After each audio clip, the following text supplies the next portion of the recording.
Right, here we have question number 19. We're using a sine graph. You can see we've sketched the curve y equals sine x for these values between 0 and 360.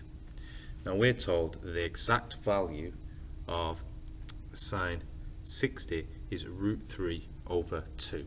So the first thing I want to do is think about where that is. Well, I know that 60 is here. So if I go up to there and I go along, I know this value here is root 3 over 2. Well, one thing to know about the graph of a sine curve is it is symmetrical, and here is my line of symmetry at 90 degrees. So when I look at sine 120, so I'm going up to 120 there, I can see that the difference here is 30 degrees, the difference here is also 30 degrees. So that tells me that if I go along there, they're at the same point on the y-axis, so the exact value of sine 120 is also root 3 over 2. Now, if I look at sine 240, find out where that is. Well, here, 240, I go down, and then when I go across, I want to know what this value is. Well, something else to notice is the symmetry is the same on the top and the bottom, in that this is also 30 degrees. So if there's symmetry between this shape and this shape, when it gets to its maximum it's at 1, maximum it's at 1, minimum is at 0, minimum is at 0, and it's the same width. If I'm 30 degrees away from the highest point, like here, and also like here, I'm going to be the same distance down, the only difference being this is negative. So this is negative root 3 over 2. So that's that bit there. Now I'm going to do some sketching with this one. Well, I've got y equals sine of x here, and that's drawn, and that's going to help me figure out sine of 2x. Now it's within the x, so this is a stretch along the x-axis, and it is a scale factor of a half, because it's 2x, so we divide by 2, so it's a scale factor of a half. Okay. So every single point that I get here is only along the x-axis that it changes. So you can see I start at 0, 0, well, that's the same. Then my maximum point is at 90, so I'm looking at a half of that. So my maximum point, instead of being 90, is 45, and the maximum point of a sine graph is at 1 when y is 1. It cuts here at 180, so that's half of that, so I'm going in. So it's 180, so it's half of that there. And you can start to see the pattern. It goes like this, this, and so on. It tells me I need to go to 360. Then it's just a case of drawing my sine graph like this. There. So you can see it's exactly the same shape, it's just been pushed in, stretched by the scale factor of a half. So that's my sine. So that's number 19. There you go, 4 marks. Flip over, we're going to have a look at 20 and a little bit of algebraic proof. So I'm doing some proof, and it says algebraically, so I'm not looking for loads of sentences, I'm just looking at a bit of algebra. The difference between the squares of any two consecutive integers. So my consecutive numbers, some spelling there, some consecutive numbers might be n, and then for my next one, well, the next number after that is just n plus 1. So if I want the squares of those, I've got n squared, and I've also got n plus 1 squared. When I expand that, n plus 1, n plus 1. You need these steps because you're proving. So you have to show every single step of your working out. And then when I expand that, I get n squared plus 2n plus 1. Okay? Then I'm looking at the difference between them. So there's the difference. Just pop that there. Well, to work out the difference, I take one away from the other, so I'm taking n squared plus 2n plus 1, and I am subtracting n squared, so I'm left with 2n plus 1. That's my difference. So the difference between the squares, well, there we have it, it's 2n plus 1, is I want to show that it's equal to the sum of these two integers. Well, what were my original integers? They were n and n plus 1. So for the sum, I take n and then I add n plus 1, which gives me 2n plus 1. 2n equals 2n plus 1, therefore they should be the same. Just a little wrap-up sentence there, 4 marks done. That's that one. And then last of all, we've got question number 21. It's tricky, there's a lot of work with this one. It's looking at sketching the graph of this. Now, first of all, I can see that it's negative x squared. So if it's negative x squared, think about the shape. It's going to look something like that because it's a quadratic graph and it's negative, so it's going to have that shape. It says I want the coordinates of the turning point. If I want the coordinates of the turning point, I have to complete the square. So first job is to complete the square. So I've got negative x squared, negative 3x plus 5.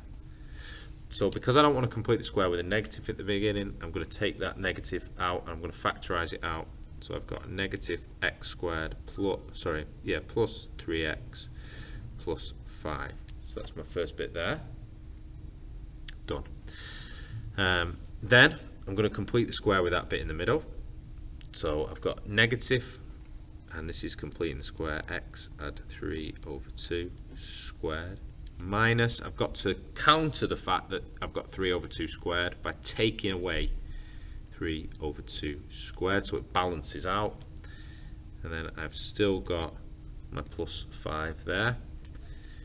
Negative x plus 3 over 2 squared minus 3 squared, 2 squared minus 9 over 4 there, and then I add 5. I'm going to multiply out the brackets now with this negative, so I end up with negative x plus 3 over 2 all squared, add 9 over 4, add 5, simplify that, x plus 3 over 2 squared, 9 over 4, add 5 gives me add 29 over 4.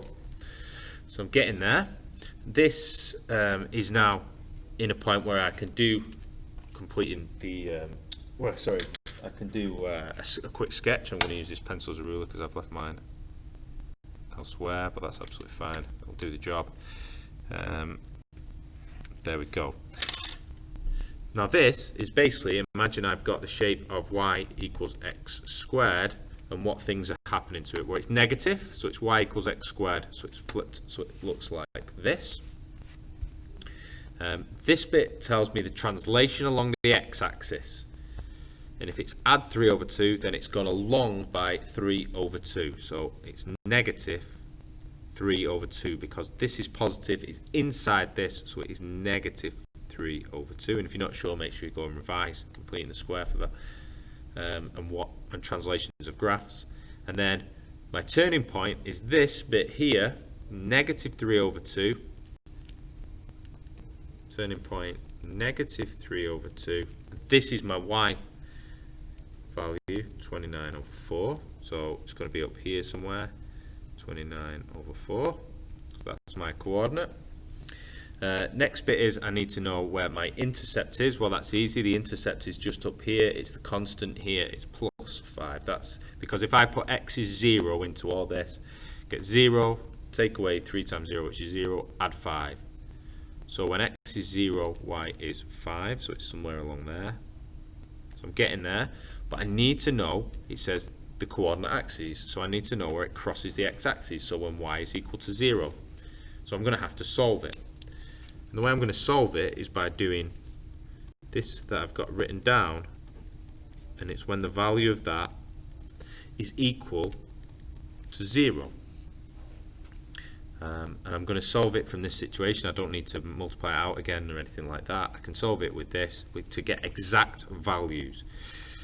add 3 over 2 squared to both sides, so I've got 29 over 4 equals x add 3 over 2 squared equals 29 over 4. Square root both sides, so square root of 29 over 4 equals x add 3 over 2. But remember, sorry, that shouldn't be squared anymore, I've got rid of that.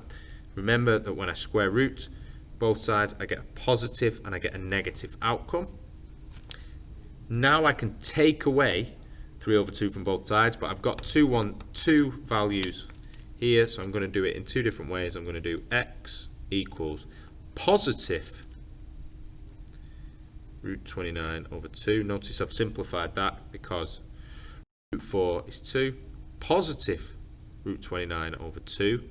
Take away 3 over 2. So that is going to give me a point here.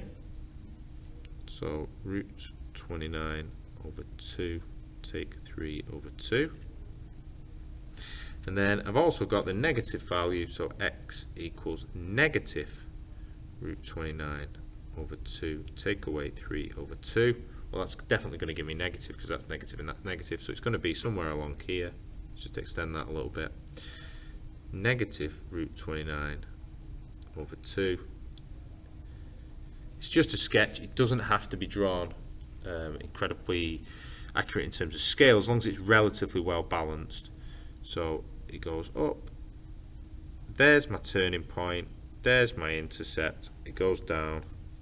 I've got every point very clearly labelled. That's that one.